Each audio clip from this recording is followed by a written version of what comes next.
منصور صاحب یہ ہمیں پوچھا ہے امریکہ سے، انہوں نے لکھا ہے کہ جب کوئی بچہ ٹی وی پر قرآن پاک کی تلاوت سنتا ہے تو تلاوت کے دوران سجدہ آتا ہے اور سارا گھر قرآن پاک کا سجدہ سنتا ہے، اس لیے کیا سب کو سجدہ کرنا چاہیے؟ اور دوسرا حصہ یہ، کیا بچوں کے لیے ماں کو سجدہ کرنا چاہیے؟ جی جزاک اللہ۔ اصل میں یہ غلط فہمی شاید اس وجہ سے پیدا ہوتی ہے کہ اگر کوئی گلی میں چلتے ہوئے مثلاً، یا اگر کوئی توجہ کے ساتھ قرآن کریم کی آیت نہیں بھی سن رہا، اگر وہ سنے تو اس کو فوراً سجدہ کر لینا چاہیے۔ تو احادیث کے مطالعے سے یہ پتہ لگتا ہے کہ ایسا ہرگز نہیں ہے۔ حضرت صلی اللہ علیہ وسلم نے ایک مرتبہ سورۃ النجم کی تلاوت فرمائی، اور جب سجدے کا مقام آیا تو حضرت صلی اللہ علیہ وسلم نے سجدہ کیا۔ تو صحابی بیان کرتے ہیں کہ جب اگلی مرتبہ وہی مقام آیا، آسم کو سورہ نجم پڑھ کر سنائی گئی، وہی مقام آیا تو آسم نے سجدہ نہیں کیا۔ اسی طرح حضرت عمر رضی اللہ تعالیٰ عنہ کا واقعہ ملتا ہے کہ ایک مرتبہ آپ نے سورت پڑھی،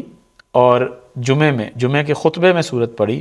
اور جب سجدے کا مقام آیا تو سب کے ساتھ مل کے، حاضرین کے ساتھ جو موجود تھے، نیچے اتر کر پراپر اس کا سجدہ کیا، اور اگلے جمعے دوبارہ وہی آیات پڑھی حضرت عمر رضی اللہ تعالیٰ عنہ نے،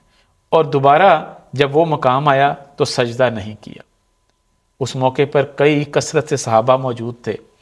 اور حضرت عمر رضی اللہ تعالیٰ عنہ نے فرمایا کہ دیکھو، جب ہم سجدے کے مقام سے گزرتے ہیں تو تمہارے لیے یہ ایک اختیاری امر ہے، آپشن ہے، چاہے تو تم سجدہ کرو، چاہے تو نہ کرو، یہ تمہارے لیے ضروری نہیں ہے۔ اور جب حضرت عمر رضی اللہ تعالیٰ عنہ یہ بات فرما رہے تھے، اس وقت صحابہ موجود تھے، اور صحابہ کا اتنی کثرت کے ساتھ وہاں پہ موجود ہونا اور مخالفت نہ کرنا، ایک بھی اس کے مخالف بات نہیں ملتی، یہ بتاتا ہے کہ صحابہ کا گویا کہ ایک رنگ میں اجماع ہو گیا تھا اس بات کے اوپر۔ اور حضرت مسیح نے فرمایا ہے آسم نے بھی کہ امت کا جو صحابہ کا اجماع ہے وہ ضلالت پر نہیں ہوا کرتا۔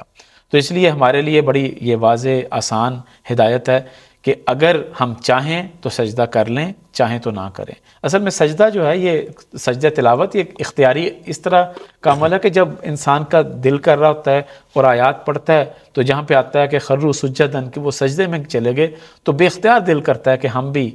خدا تعالیٰ کے حضور اپنا سر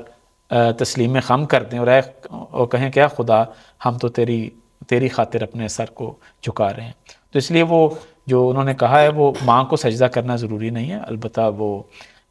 بچے کو ہی عادت ڈالنی چاہیے کہ بچہ ہی کرے۔ اور دوسرا یہ ہے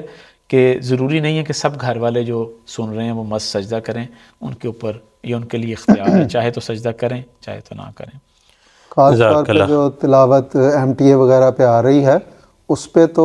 وہ ایک ریکارڈنگ بھی چل رہی ہوتی ہے، بعض اوقات لائیو بھی آئے،